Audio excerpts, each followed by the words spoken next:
રાજ્યમાં ચાંદીપુરા વાયરસથી હાહાકાર મચ્યો છે। એક બાદ એક બાળકો મોતને ભેટી રહ્યા છે। મહેસાણા, ખેડા, મહીસાગર, સાબરકાંઠા અને અરવલ્લી કે જ્યાં ચાંદીપુરાનો વાયરસ જે છે તેણે હાહાકાર મચાવ્યો છે। 5 જિલ્લામાં અલગ અલગ કેસ નોંધાયા છે।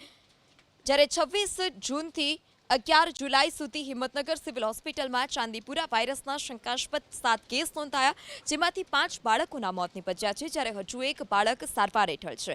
સિવિલ હોસ્પિટલના તબીબો સતત સારવાર હેઠળ રહેલા બાળકનું મોનિટરિંગ કરી રહ્યા છે। સિવિલ હોસ્પિટલના બાલરોગ નિષ્ણાંત ડોક્ટર આનંદ પટેલે માતા-પિતાને તાવ, ઉલટી થાય ત્યારે તરત જ તબીબની સલાહ લેવા પણ અપીલ કરી છે। આટલું જ નહીં, રહેણાંક વિસ્તાર આસપાસ સ્વચ્છતા જાળવવા, આ સાથે કાચા મકાનોમાં રહેલી તિરાડો પૂરી દેવા અને રાત્રે ઊંઘતા સમયે મચ્છરદાનીનો ઉપયોગ કરવા પણ અપીલ કરાઈ। કોઈ પણ બાળકને બહુ વધારે તાવ આવે કે ઉલટી આવે તો તરત જ આપણે જીએમઈઆરએસ હિંમતનગરની અંદર એકવાર બાળકોના ડૉક્ટરનો ઓપિનિયન લઈ લે, જેથી કરીને ખેંચ આવે એની પહેલાં આપણે જો કંઈ સારવાર ચાલુ કરી શકીએ અને અમારી ઓબ્ઝર્વેશનની અંદર હોય તો આપણે એનો મૃત્યુઆંક જે છે એ ઘટાડી શકીએ। એટલે આની અંદર ઝાડા ઉલટી છે, બહુ ભારે તાવ આવે તો તરત જ આપણે જીએમઈઆરએસ હિંમતનગરની અંદર જે બાળકોનો વિભાગ છે તેમાં તરત જ બાળકને બતાવી દેવાની અપીલ કરું।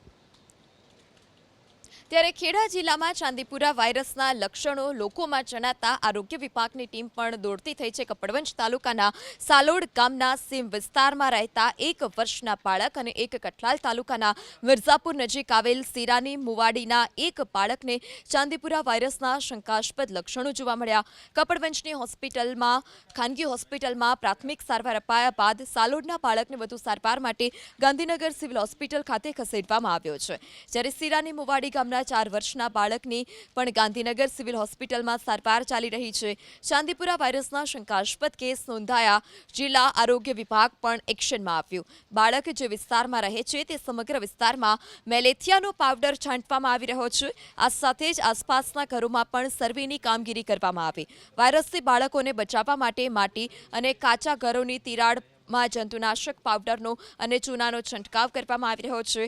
આ સાથે જ ઘરની આસપાસ સફાઈ રાખવા માટે પણ લોકોને સૂચના આપવામાં આવી।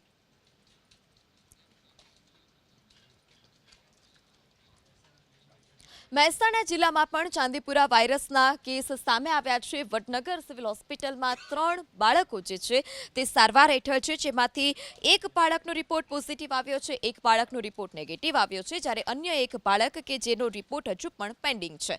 લાચડી ગામના બાળકના ચાંદીપુરા વાયરસનો રિપોર્ટ પોઝિટિવ આવ્યો છે, જેને લઈ આરોગ્ય વિભાગ પણ એક્શનમાં આવ્યું। આરોગ્ય વિભાગની ટીમ લાચડી ગામ પહોંચી, જ્યાં સર્વેલન્સની કામગીરી કરવામાં આવી રહી છે, દવાનો છંટકાવ કરવામાં આવ્યો અને લોકોને જરૂરી સાવચેતી રાખવા પણ કહેવામાં આવ્યું છે। ત્યારે હોસ્પિટલમાં દાખલ 3 પૈકી એક બાળકનો રિપોર્ટ પોઝિટિવ આવ્યો છે, એક બાળકનો રિપોર્ટ નેગેટિવ, જ્યારે એક બાળકનો રિપોર્ટ હજુ પણ પેન્ડિંગ છે।